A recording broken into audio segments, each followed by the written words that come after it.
जय माता दी। जय मां कामाख्या। कामाख्ये वरदे देवी नीलपत वासिनी तम देवी जगत माता योनि मुद्रे नमस्तुते। कामाख्ये काम संपन्ने कामेश्वरी हर प्रिये काम नाम देहि में नित्यम कामेश्वरी नमस्तुते। कामते काम रूपस्ते सुभगे सुर सेविते करोमि दर्शन देव्यम सर कामार सिद्धयेत। ओम महेशानी महामाये चामुंडे मुंडमालिनी आयु आरोग्य ऐश्वर्य देहि में देवी परमेश्वरी। ओम जयंती मंगला काली भद्रकाली कपालिनी दुर्गा क्षमा शिवा धात्री स्वाहा सदा नमस्तुते। ओम सर्वमंगल मांगल्ये शिवे सर्वा साधिके शरण्ये त्र्यंबके गौरी नारायणी नमस्तुते। देव राधा ट्रस्ट की तरफ से सत्यवाणी की प्रस्तुति समय समय पर आप सभी को देव राधा ट्रस्ट के द्वारा रहस्यमय ज्ञान दिया जाता है। आज इसी कड़ी में रहस्यमय ज्ञान की दुनिया में हम आपको ले चलते हैं जो मेरी आंखों से देखा गया है। मैं एक तीर्थ की यात्रा पर था, तो उस तीर्थ यात्रा में जब मैं तीर्थ के जो देवता थे उनका दर्शन पूजन अर्चन करने के बाद जब बाहर निकला तो देखा कि बाहर बहुत सारी साड़ियां, शाल, दुपट्टे, गमछे बिल्कुल नए अच्छी क्वालिटी के आदि से भी कम कीमत पर बिक रहे थे। मैंने विचार किया कि यह व्यक्ति अच्छी अच्छी साड़ियां जो बाजार में 1000 रुपए 500 रुपए से वाली है 100 200 रुपए में क्यों दे रहा है। जो शाल बाजार में 300 400 500 रुपए में बिकने वाली है ये 100 रुपए में क्यों दे रहा है। जो टॉवेल गमछा बाजार में 100 रुपए का मिल रहा है ये 50 रुपए का एक क्यों दे रहा है। काफी देर तक विचार मंथन करने के बाद में ऐसा पता लगा कि यह सब कपड़े, साड़ियां, शाल, दुपट्टे यह सब शमशान के हो सकते हैं। यानी कि जो अंतिम संस्कार के समय पे शव के ऊपर, शव के विदाई के समय पे घर में पूजन अर्चन करने के बाद में जो हमारे आपसी रिश्तेदार होते हैं वह उस शव के ऊपर शाल चढ़ाते हैं, दुपट्टे चढ़ाते हैं, साड़ियां चढ़ाते हैं और वही थोड़ी देर बाद में सब बर्बाद हो जाती है। वह सब उस शव के ऊपर चढ़ करके शमशान तक पहुंच जाते हैं और शमशान में जो व्यक्ति होता है वो इन सब सामान को बटोर करके संभाल के रख लेता है। कई बार तो धो करके और कई बार बिना धुले हुए ही घड़ी करके पॉलीथीन में पैक करके बाजार में बेचने के लिए आ जाता है। अतः आपसे सभी से धन प्रेमी बंधुओं से निवेदन है कि इस प्रकार के जो सस्ते दर पर इस प्रकार के कपड़े मिलते हैं कृपया उन कपड़ों को ना खरीदें। कई बार ऐसा भी हो सकता है कि वह मनुष्य एक साथ जब 100 शाल एक जैसी हो जाए तब उनको ले जाके दुकानों पर भी बेच सकता है और आप दुकान से खरीद के भी ला सकते हैं। इसको बचने का कोई तरीका नहीं है। इसलिए आप सभी से निवेदन है कि स्वर्गवासी जो मनुष्य हो जाता है उसको शाल साड़ी बिल्कुल ना उड़ाए। कई सालों से चली आ रही एक प्रथा, इसको अब बदलने की आवश्यकता है। जब किसी का स्वर्गवास हो जाता है तो सगे संबंधी शाल कपड़े मृतक को उड़ाते। एक शाल या साड़ी जिसका मूल्य 200 रुपए से 500 रुपए तक होता है वह शाल आधे घंटे के बाद किसी काम की नहीं रहती। यह परंपरा अब बदलने की आवश्यकता है। जिसके घर दुखद किसी की मृत्यु हो गई हो वहां परिवार की इज्जत से छोटा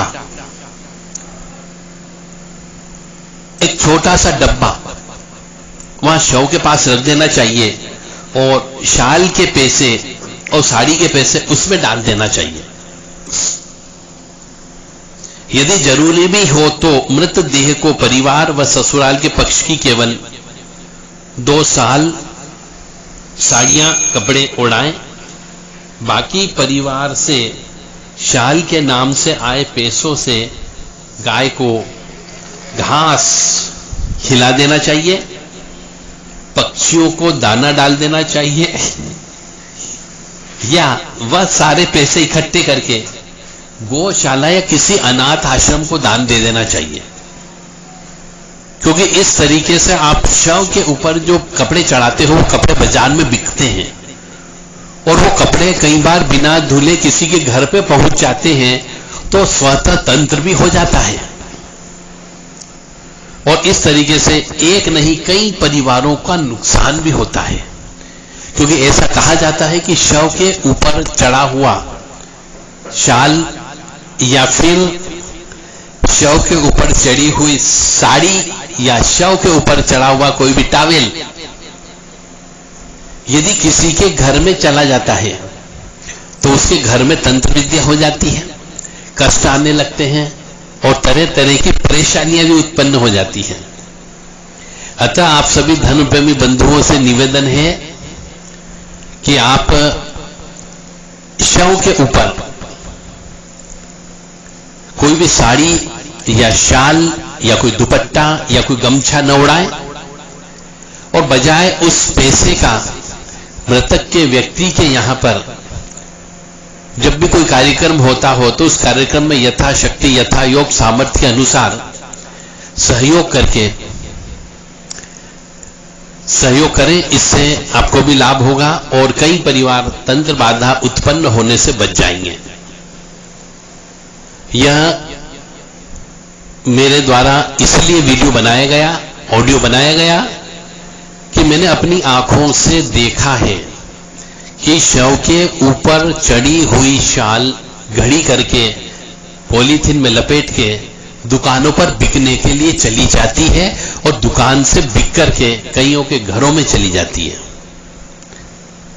अतः आप सभी से मेरा पुनः विनम्र निवेदन है कि शव के ऊपर इस प्रकार के साड़ी शाल दुपट्टा या गमछा चढ़ा करके पैसे को बर्बाद करने के साथ साथ आप अपने ऊपर पाप कर्म भी चढ़ा रहे हैं। ऐसा कृत्य न करें और जिसके यहां मृत्यु हुई है उसके घर में जाकर के यथाशक्ति यथा योग सामर्थ्य के अनुसार आप अपनी सामर्थ्य के अनुसार सहयोग अवश्य करें। जय माता दी, जय मां कामाख्या। आप स्वयं पढ़े लिखे हैं, समझदार हैं, भगवान ने आपको बुद्धि भी दी है, ज्ञान भी दिया है। अगर नहीं मानते हो कि ऐसा नहीं होता है और यदि नहीं मानते हो कि शव के ऊपर चढ़ी हुई कोई भी वस्तु घर में लाने से ऐसा कुछ नहीं होता है, तो आप पहली फुर्सत में जाकर के शव के ऊपर चढ़ा हुआ किसी के भी शव के ऊपर चढ़ा हुआ कोई भी कपड़ा घर में लेकर के आ जाएं। फिर आप स्वयं प्रैक्टिकल अनुभव करेंगे कि आपके जीवन में और आपके परिवार के जीवन में क्या अनुभव होता है, कौन से सपने आना चालू हो जाते हैं, कौन सी तकलीफ होना स्टार्ट हो जाती है, कौन सी बीमारी लगना प्रारंभ हो जाती है। ये आप स्वयं प्रैक्टिकल अनुभव करें। हो सकता है आप साइंटिस्ट हो सकता है आप डॉक्टर हो, या हो सकता है आपने कोई MBA की डिग्री कर रखी हो, या हो सकता है कि आप इन चीजों का न मानते हो। तो एक बार स्वयं प्रैक्टिकल अनुभव करें कि शव के ऊपर चढ़ा हुआ कोई भी कपड़ा या कोई कफन या कोई शाल चढ़ा करके वापिस आप अपने घर पे लेकर के आ जाएं। जय माता दी, जय मां कामाख्या। मां भगवती जगत जननी आदिशक्ति भवानी आह्लादिनी शक्ति कष्ट निवारिणी दुख निवारिणी महिषासुर मर्दिनी चंडमुंडा नाशिनी सिंहवाहिनी क्लेश नाशिनी पाप नाशिनी आपका सुखी रखे, स्वस्थ रखे, प्रसन्न रखे। हमारी यही कामना है और हम यही चाहते हैं कि हर व्यक्ति को यश मिले, कीर्ति मिले, धन मिले, दौलत मिले। परंतु जो हमारे पुराने जमाने के नियम है, हमारे संस्कार है, संस्कृति है, परंपरा है, रीति रिवाज है, मान्यता है, कुछ प्रथाएं हैं, कुछ चलन है, उनका पालन अवश्य करें। न करने पर कष्ट की प्राप्ति अवश्य होगी। मानो या न मानो, जो बताया है यह पूर्णतः सत्य है।